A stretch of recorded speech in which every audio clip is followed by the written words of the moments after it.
Donc, vous Ça vient, voyez que ouais. je suis extrêmement préparé, donc j'ai écrit ce que j'avais à dire, mais rassurez-vous, je suivrai pas le texte intégralement. Évidemment, c'est toujours agréable de se faire demander de faire une conférence d'ouverture. C'est toujours un peu énervant. D'entrée de jeu, je vous dirais, vous avez mis en place un programme formidable. Vous avez des conférenciers très, très, très meilleurs que moi, soit dit en passant. En tout cas, j'espère qu'ils vont être meilleurs que moi au niveau de la technique.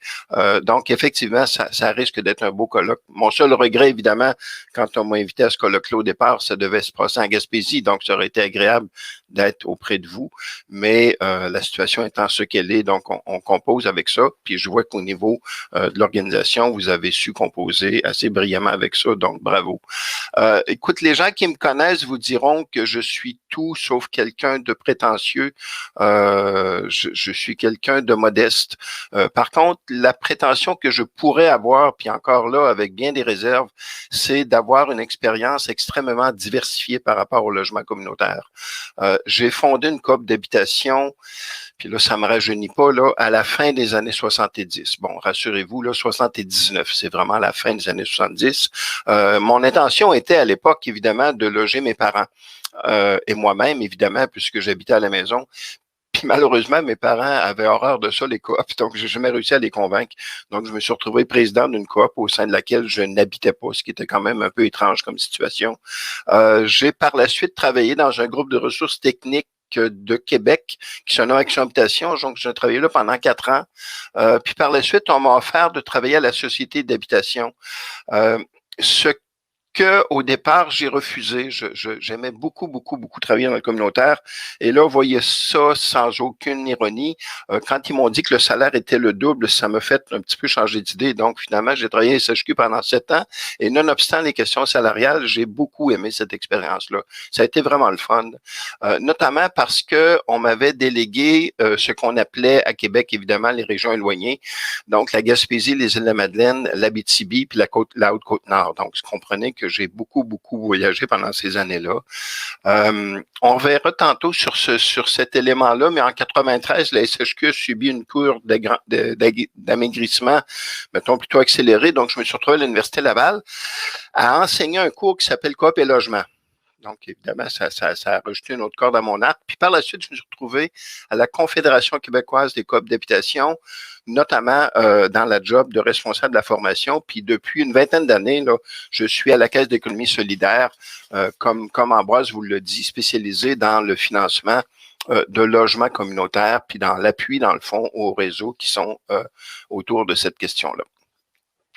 Donc, je travaille pour une organisation qui se nomme une Caisse d'économie solidaire. La Caisse d'économie solidaire, c'est important de le préciser tout de suite, on est une composante du mouvement Desjardins dont l'identité, contrairement aux caisses populaires, ne tient pas essentiellement au territoire. L'identité tient à la notion de groupe. On essaie de regrouper au sein de nos membres puis au sein de nos emprunteurs des personnes puis des organisations qui sont soucieuses que la finance soit plus solidaire, que la finance soit plus communautaire, que la finance serve plus au bien commun plutôt qu'à l'enrichissement privé. Donc, on est vraiment sur ce mode-là très particulier. Desjardins reconnaît cette spécificité-là, fort heureusement, et essentiellement nous confie cette responsabilité-là pour l'ensemble du territoire québécois. Donc, on a évidemment, beaucoup d'entreprises collectives, plus de 2000, qui font affaire chez nous, ce dont on est très fiers, évidemment. Donc, on a des entreprises, puis on a des individus, donc les gens qui veulent que leur argent serve à ce genre de finalité-là nous le confient. Puis essentiellement, ce qui résume le mieux, je crois, notre mission, c'est qu'on se définit comme une organisation qui est au service des mouvements sociaux. On est au service du mouvement communautaire en habitation, on est au service du mouvement culturel, on est au service du mouvement syndical, on est au service du mouvement communautaire de façon plus globale, on est au service du mouvement des femmes. Donc, les mouvements sociaux font affaire avec nous, ce qui constitue, je dirais, non seulement un défi quotidien, mais une source de découverte quotidienne qui est extrêmement intéressante. Ce que nous tentons de faire en habitation, je reviens à l'habitation, c'est de considérer, puis on le considère très sincèrement, que l'habitation communautaire, c'est une innovation sociale. Puis je dirais même plus précisément que l'existence même des groupes de ressources techniques est une innovation sociale. C'est extrêmement innovant de penser qu'un gouvernement provincial, en l'occurrence la SHQ, confie la réalisation de projets à des organisations privées locales de nature communautaire. En soi, c'est une innovation. Donc, essentiellement, ces groupes-là, ces GRT-là ont innové à la fois dans le cadre bâti. Les premiers projets de recyclage d'immeubles en bâtiments résidentiels ont été faits à travers des programmes de logement communautaire, ont innové au niveau des modes de gestion. On a appris à des gens à comprendre la gestion, à comprendre l'entretien, à comprendre la finance, qui est quelque chose qui est assez particulier comme attribut, comme qualité. Puis, on a appris à ces projets-là, puis on a appris avec ces projets-là à implanter de temps à autre des services qui sont supplémentaires aux services de logement. Je pense, entre autres, aux services offerts aux personnes âgées. Je pense, entre autres, à des projets de logement. Je suis membre du conseil d'administration d'une organisation qui reçoit des itinérants, des itinérantes. Donc, on a appris à faire tout ça au fil des années. Puis tantôt, on regardera décennie par décennie comment on a fait ces acquis-là au fil du temps. On a réussi, puis on a vraiment réussi à établir un équilibre très compliqué entre l'économique et le social. On a des entreprises qui sont viables au plan économique, mais qui, malgré tout, puis conformément à ça, arrivent à rendre des services de nature sociale de façon très sentie. Comme organisation, avec les GRT, avec les réseaux associatifs, je pense au COP, aux OSBL, on a travaillé beaucoup avec vous sur la question de la fin des conventions, donc autrement dit, la fin des contributions du gouvernement fédéral puis la fin des hypothèques du gouvernement fédéral. On a réglé un certain nombre de problèmes, il en reste d'autres à régler. On a réglé la question de, par exemple, la réalisation de projets sur des sols contaminés du côté, par exemple, de Montréal et de Québec. On a contribué à la solution, puis à la recherche de solutions sur la question de la prolongation des bois amphithéotiques dans différentes municipalités. On a contribué à augmenter l'accès à des programmes de soutien pour plusieurs projets. Donc, on essaie de le faire en partenariat avec vous tout le temps. Puis, je vous dirais, le fait de le faire en partenariat, ça augmente notre capacité d'agir beaucoup. Ceci dit, on demeure une institution financière, on a donc un certain nombre de contraintes, on a donc un certain nombre de normes à respecter et on est parvenu tout récemment en convenant d'une entente avec les 3 grandes fondations québécoises, en l'occurrence, la Fondation Chagnon, la Fondation Saputo et la Fondation McConnell, à augmenter notre capacité d'agir dans tous les domaines, incluant dans le domaine de la réalisation de projets de logement communautaire. Donc, essentiellement, cette notion-là de garantie solidaire, je serai au kiosque cet après-midi. Certains d'entre vous vont peut-être trouver ça intéressant, donc on pourra en discuter évidemment plus amplement. Oups.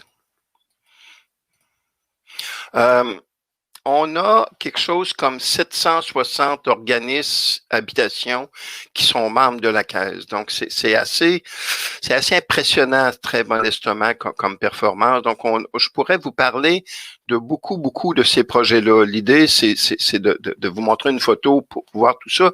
Mais quand j'ai regardé votre colloque aujourd'hui, je me rends compte qu'il y a des gens d'une immense qualité qui vont vous en parler également. Je pense à mon ami Guillaume Brien, je pense à Martin de l'Abitibi, je pense aux gens de Ham-Nord que j'ai rencontrés tout à fait par hasard tantôt dans votre speed dating.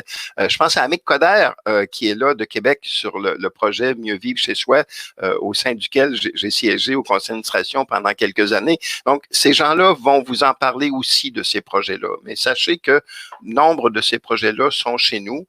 Ce qu'on essaie de faire quand on travaille avec les organisations d'habitation communautaire, on le fait avec beaucoup de respect. Faut être courageux pour être membre du conseil d'administration d'une coop ou d'un OSBL. Faut accepter de donner son temps bénévolement. Faut accepter de s'investir. Donc, tout ça, c'est des choses qu'on respecte beaucoup. Faut accepter, dans le fond, de donner corps à nos rêves. Puis c'est beaucoup ça qui est motivant dans le travail de banquier, même si a priori, ça peut avoir l'air un peu étrange qu'on parle beaucoup de social dans le milieu bancaire. Au contraire, dans le genre de soutien qu'on fait dans ces projets-là, cette espèce-là de prépondérance du social ressort tout le temps. Donc ça, c'est quelque chose qui est intéressant. Un petit mot sur les groupes de ressources techniques. J'ai fait une blague dans un colloque il n'y a pas longtemps où je disais ça me dérange qu'on nomme les groupes de ressources techniques, parce qu'essentiellement, ce qu'ils font est très au-delà de la technique, est beaucoup plus important de la technique. Je trouve que c'est un peu réducteur de les nommer groupes de ressources techniques. J'ai suggéré il n'y a pas longtemps de les nommer groupes de ressources communautaires, ce qui était une idée un peu idiote, soit dit en passant, parce que puisque dans le milieu communautaire, on parle beaucoup par acronyme, au lieu de les nommer GRT, on les aurait nommés GRC. Et essentiellement, à ce moment-là, je crois que ça aurait induit une confusion qui était peut-être pas souhaitable dans ce milieu-là. Je vous avais dit que je reviendrais sur l'histoire. Je vais y revenir rapidement, sachant que, puis comme je vous dis, ça me rajeunit pas, j'ai été de ces différentes décennies-là. Donc, dans les années 70, quand j'ai moi-même créé une coopérative, ce qu'on voulait faire tout bêtement, tout simplement, mais je dirais tout solidairement, c'est changer le monde un immeuble à la fois, c'est changer le monde un logement à la fois. Moi, je viens d'un quartier urbain de Québec, puis un quartier pauvre de Québec, qui est le quartier Saint-Sauveur. Puis ce qu'on voulait, c'est acheter des immeubles, donner du pouvoir aux locataires qui y résident, puis faire en sorte qu'en leur donnant ce pouvoir-là, on exclut pour toujours ces bâtiments-là de la spéculation. On permet à ces gens-là de se développer, d'acquérir du pouvoir d'agir. Donc, on était beaucoup sur ce mode-là, puis on faisait beaucoup à ce moment-là de très petits projets d'achat-rénovation. Dans les années 80, les programmes aidants, on a fait davantage de projets. On a beaucoup de gens qui ont contribué à ces projets-là. Ça l'a permis de voir, en fait, le développement très accéléré des groupes de ressources techniques au Québec. Donc, une grande partie des groupes de ressources techniques du Québec ont été créés dans les années 80, incluant celui de la Gaspésie.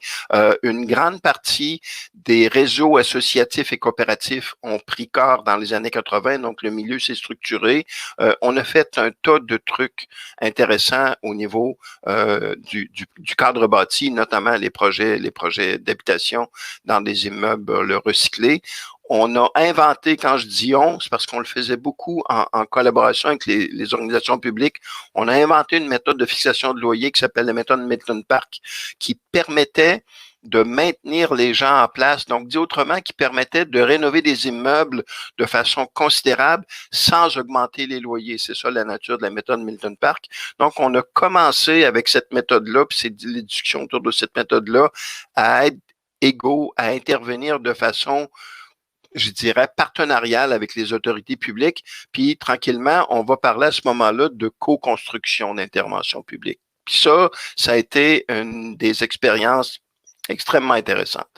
Début des années 90, pardon, c'est important de le rappeler, en 1993, le gouvernement fédéral se retire totalement du financement du logement communautaire, puis ça va entraîner à l'échelle canadienne, mais à l'échelle québécoise aussi, la fin de tout projet de développement, notamment la fin, et puis mis à part au Nunavik, c'est toujours pas réglé, la fin du développement d'unités de type HLM comme on les connaît. Donc, essentiellement, 93, on voyait l'avenir de façon, soyons clairs, plutôt sombre. On craignait, puis effectivement, on avait raison de le craindre, on craignait notamment que cette innovation-là sociale que sont les GRT soit fermée faute de projets à réaliser. Donc, on a craint ça beaucoup. Mais ce qui est intéressant quand on connaît un peu cette histoire-là, c'est de voir à quel point je dirais, les efforts des mouvements sociaux ont fait partie de la solution. Pour ceux qui s'en rappellent, la Marche des femmes de 1995, du nom du Pain des Roses, a demandé au gouvernement de faire des engagements pour relancer le logement communautaire. Et effectivement, ces engagements-là ont été pris. Donc, il y a un programme qui a été créé à ce moment-là qui s'appelait Parco. Et par la suite, il y a un programme qui s'appelle Axélogie. Mais ce qui est particulier dans Axélogie, c'est que ce programme-là a été créé en quelques semaines par un petit nombre d'individus, des représentants de l'association des GRT, des représentants de la CQCH, des représentants des villes, des représentants de la SHQ. Puis moi, j'étais là à ce moment-là comme représentant de la CQCH. C'est intéressant parce que, je vous le dis bien modestement, ça a été l'expérience professionnelle la plus fantastique de ma vie que de créer un programme. Puis ce qui est encore davantage fantastique, c'est que ce programme-là, malgré ses écueils, existe toujours depuis 20 ans. Donc, c'est le programme qui a la durée de vie la plus longue de toute l'histoire du logement communautaire au Québec et au Canada. Donc, ça, c'est un acquis qui découle, dans le fond, de la mobilisation de la société civile, de la mobilisation des mouvements sociaux, et où les GRT ont eu un impact extrêmement important, mais le mouvement coopératif également a un impact extrêmement important. On s'intéressait au développement, mais on s'intéressait aussi à soutenir les projets qui ont des difficultés. Donc, on a mis en place des efforts considérables pour soutenir les projets qui rencontraient des difficultés pendant ces périodes-là. Puis encore aujourd'hui, ça, du temps passant, on ne veut pas laisser tomber les projets de logement communautaire. Je dirais, d'un certain point de vue, l'expérience GRT, si on peut la nommer comme ça a été une source d'inspiration très importante pour le gouvernement du Québec en termes de décentralisation. Et certains prétendent même que ça l'a mis la table au développement d'un modèle très particulier en termes de développement régional, qui est le modèle des centres locaux de développement. Puis quand tu regardes l'histoire de ces organisations-là, tu te rends compte qu'il y a beaucoup de personnes qui sont passées des GRT aux centres locaux de développement à la fin des années 90. Donc, il y a vraiment un fil conducteur très, très, très senti entre le développement régional puis l'action des groupes de ressources techniques en habitation. Donc, c'est quelque chose qui est fort pertinent. Je pense que depuis ces années-là, on est conscient de notre potentiel, on est conscient de nos capacités, on est conscient de nos capacités sociales, on est conscient de notre impact économique. Donc, effectivement, depuis les années 90 et encore aujourd'hui, on est conscient à quel point on constitue une force importante pour le développement du Québec. La façon dont nous travaillons, je vous l'ai évoqué il y a quelques minutes, on travaille beaucoup en partenariat. On est en collaboration avec les réseaux coopératifs, les réseaux associatifs, les GRT, les municipalités. On est en collaboration très sentie. Je sais que des gens de la SCHL qui sont là aujourd'hui, on est en collaboration très, très soutenue avec la SCHL pour réaliser des projets, avec la SHQ pour le faire également. Donc, on n'arriverait pas à faire ce que nous faisons si on était seul. On n'arrivera pas à faire ce que nous faisons si on avait le sentiment qu'on peut imposer des façons de faire. On arrive à faire ce qu'on fait parce que le partenariat fonctionne. Et c'est ça qui est intéressant. Donc, avec les GRT, de façon particulière, on travaille beaucoup sur le développement d'un fonds national qui a déjà donné lieu à la réalisation de projets, qui est le fonds IMO social.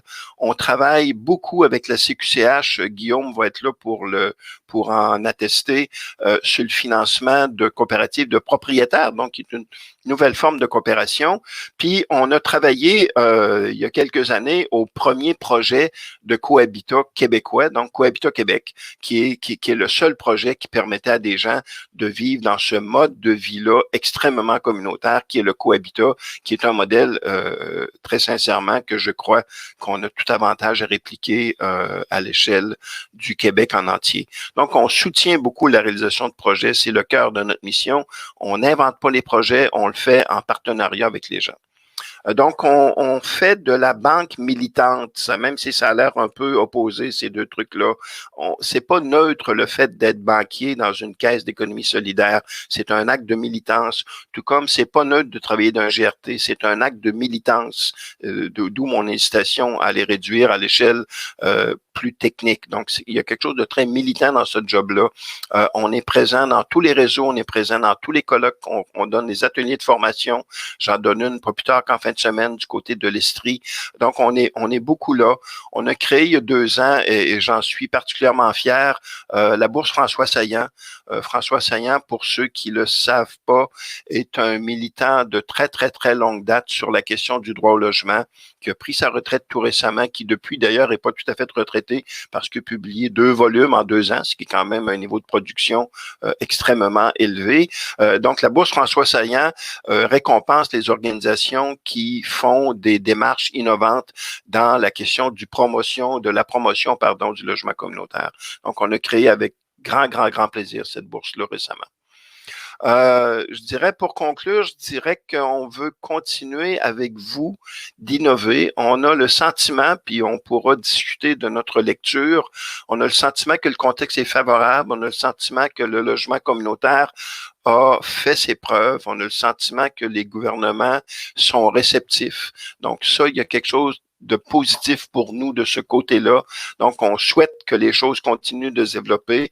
On travaille avec les réseaux coopératifs et sans but lucratif pour arriver à mettre à contribution l'équité développée au fil des ans. Dit autrement, les COP, les OBNL n'en sont peut-être pas conscients, mais ceux et celles qui ont été créés dans les années 80-90 sont concrètement, financièrement, extrêmement riches. Donc, on essaie avec les deux réseaux de développer des mécaniques financières pour susciter la contribution de cette équité-là, pour accroître nos capacités de développement. On travaille évidemment avec la SCHL pour tenter, puis réussir, soit dit en passant, d'implanter des projets dans le cadre de la stratégie nationale sur le logement. On travaille avec des citoyens, des citoyennes, je pense à des gens de Montréal qui nous ont approchés tout récemment pour développer des modes de gestion qui sont beaucoup axés sur le vivre ensemble. C'est pour ça que le projet d'Amnor m'intéressait tellement tantôt. Cette notion-là de vivre ensemble, faut y revenir parce que c'est au cœur de ce qu'est le logement communautaire. On a réussi à développer des partenariats avec des groupes qui étaient moins associés spontanément à la question du logement. Je pense aux 3 fondations auxquelles j'ai référé tantôt, mais je pense aussi aux fonds syndicaux, notamment, évidemment, Fonds d'Action, le fonds de la CSN, qui est un partenaire très récurrent de notre organisation. Puis, ce qui nous permet aussi de penser que le contexte est favorable, puis je le dis sans aucune amertume par rapport au passé, l'équipe de gestion de l'association des GRT dans sa mouture actuelle est de très loin l'équipe la plus compétente de son histoire. Donc, cette équipe-là cherche constamment à innover, puis je suis convaincu qu'ils vont y arriver, puis je suis convaincu qu'on va arriver à faire de grandes choses avec ces gens-là. Ce qu'on essaie de faire pour conclure, c'est de continuer c'est d'accentuer les impacts du logement communautaire. Donc, c'est de négocier avec vous, puis en partenariat avec vous, des mesures d'accompagnement, des programmes publics qui seraient moins contraignantes, beaucoup plus centrés sur le soutien que sur le contrôle, d'arriver à réduire le temps de réalisation des projets. C'est aberrant que ça prenne 7-8 ans à réaliser un projet de logement communautaire sans faire trop de nostalgique. À l'époque où j'étais à la SHQ, ça en prenait 2 années. Donc, la mécanique s'est compliquée beaucoup, ce qui induit des délais qui sont terribles, puis qui affectent notamment la rentabilité des organisations qui sont porteuses. On veut augmenter nos relations avec les autres mouvements sociaux, donc on veut faire ça de façon très sentie. On veut travailler en dehors des programmes normés.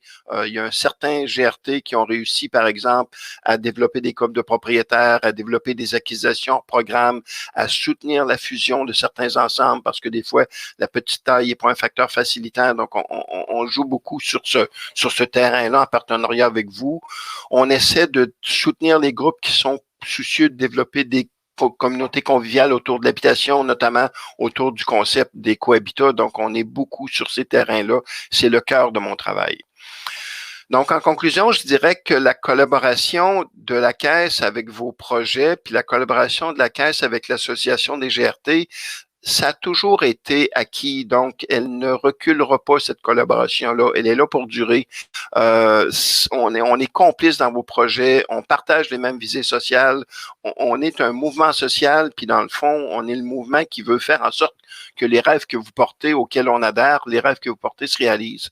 On essaie, dans le fond, de trouver des solutions pour les organisations qui ont des difficultés, notamment en raison de ce que j'évoquais tantôt, la longue durée de réalisation des projets. Donc, on a mis en place des mécaniques financières pour soutenir beaucoup de GRT sur cette question-là, puis on en est bien fiers. Donc, elle est acquise, cette collaboration-là de la Caisse, dans la recherche qu'on fait avec vous sur des projets structurants, je pense entre autres à Créneau pour des projets de personnes âgées, dans l'innovation, puis dans la promotion générale du logement communautaire. Je conclurai essentiellement en vous remerciant. Je vous conclurai essentiellement en vous rappelant que le logement communautaire, c'est quelque chose d'extrêmement important.